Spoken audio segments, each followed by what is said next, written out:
What's up, guys? This is Squarology. Let's play the Botvinnik. I hadn't even noticed. Okay, so what is the Botvinnik? The Botvinnik is where you dominate the d5 square. So I'm going to point all my pieces to that square. I just felt like pointing it. Pointing all my pieces to that square. And we could have gone into a dragon. If he had played d5, I would have gone into a reverse dragon, which is totally fine. I love the reverse dragon. It's sound and it's brilliant. Okay, not brilliant. It's good. Not brilliant, but it's good. So I play knight c3, and I'm just dominating the d5 square. With e4, even the e-pawn, because my idea is to put all the stuff to d5, like even this knight, which is on e2, because it's helping the knight. It's backing that knight up on c3, which is attacking d5. It's like a form of overprotection. Okay, so I castle, and my idea is to play d3, and then maybe something like h3. Now I'm going to tell you why it's important. He prevents that. Smart man. Very smart man. If he plays queen d7, then he's preventing an h3 for me, but he plays that weird move. That's just strange. I'm going to just okay, so normally the good thing about the Botvinnik is that since you have two head pawns, head pawn is the foremost pawn in a pawn structure, in your pawn structure, which usually call for a head duo. You can create head duos on both sides of the board. On the queen side with like b4, a3, b4, and on the king side with f4. But now I'm switching gears. I'm just going to switch plans because he just gave me the g5 square. And if he's going to give me the g5 square, then I'm going to take the g5 square. Okay. I don't want to take, because then that just gives away my bishop and also opens up the g file. Really why I like it is just because I have the g5 square. Okay, so I play here. Again, switching gears. I wanted the head duo. Like when I first started to play the Botvinnik, I had the idea of creating the head duo. I mean, head duos on both sides, but I had to switch. I didn't even think about that. I could have taken with the e-pawn. But this seems like okay, because I can go for the c file. Yes. Knight d4, and then bishop d4, and that guy is just dominating me. So I don't like that. Instead, I want to play h4. To stop any ideas with h4, because he had some ideas of playing h4 and then sacrificing the exchange. So I put a stop to that. And then if he takes on e2, then I take back on e2. No big deal. When did I play knight e2? I don't remember. Have I already played knight? No, I didn't play knight. I didn't play back. No, I didn't put my knight back on. No, I played my knight to d5. He took me, and the knight has always been on that square. Good. Very good. So now I'm going to play b4. Are you sure about that? That doesn't look healthy. The c file is important. Let me think about this. The c file is important. I got the two bishops. I don't know about taking on d4 because okay, so what I'm going to do is I'm going to get on the c file. It's just an important square, an important file. I know that I'm going to end up there anyway. I want to put my bishop on e3, but does he hurt my structure too much? Let's see, bishop e3. And then if he takes me, oh, I like that though. Then I just have like a big pawn clump in the middle of the board. It's like a big pawn clump. Yeah, I'm a big fan of pawn clumps. I've always been a big fan of pawn clumps because they're just like always together and having fun and stuff like that. I'm surprised he took with the knight. I thought he would for sure take with the bishop, like play knight e2 first, queen e2, and then take with the bishop to have that good knight.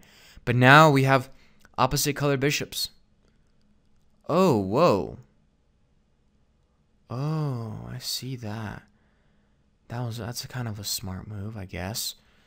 I don't need to trade though, and I'm not going to.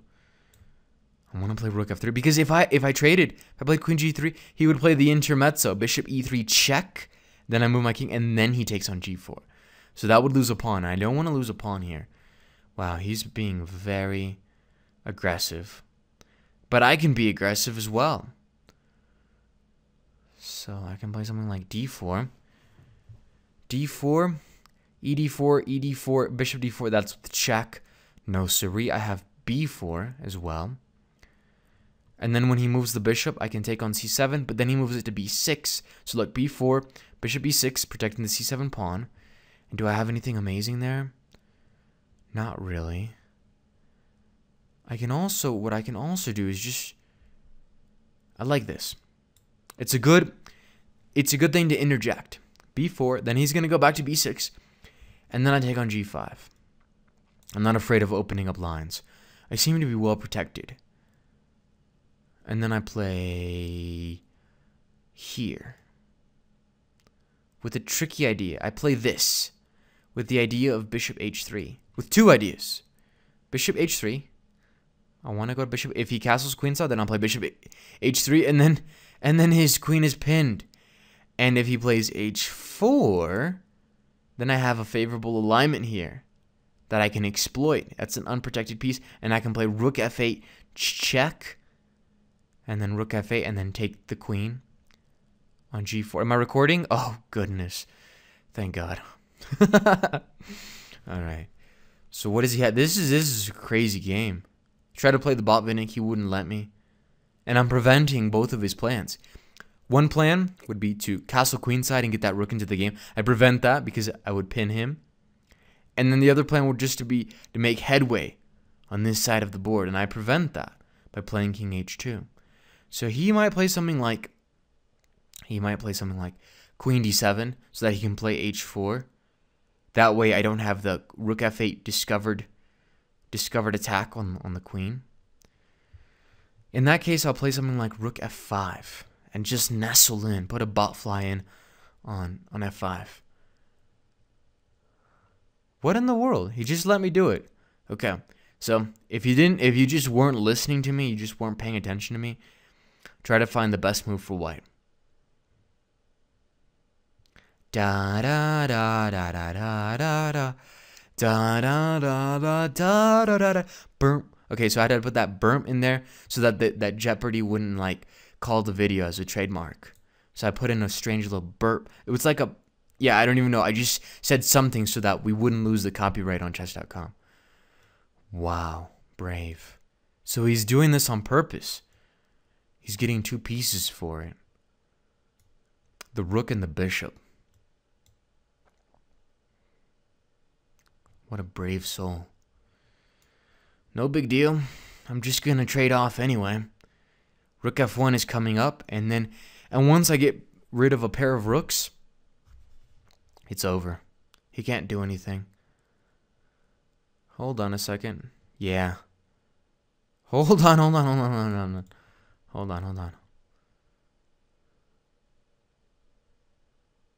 Let me think about this. Oh, wait. I don't have much time. Just move. Just get rid of one of the rooks. You'll be fine. The thing that I was a little bit worried about was rook g8. And he didn't do it. So I don't have to worry about it. I do not have to worry about it. And then he does that. That's weird. Throw in a check. Just for good measure. And then attack with my king. Yeah, better be careful around here. But I'm looking good. My idea, what's my idea? My idea is just to win some pawns. I need to win that pawn. Because I'm not going to win this pawn. That's blatantly obvious that I'm not going to win this pawn. But he might be able to create a fortress here. No, I don't think so. I don't think so. I always have a lever, like a5. I mean, I have an a5 lever. And I'm bringing the king in.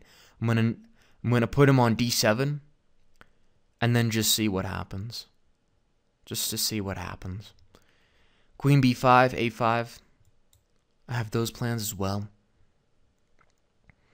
He might very well have a fortress. But it's going to be hard in a blitz game for him to find that fortress.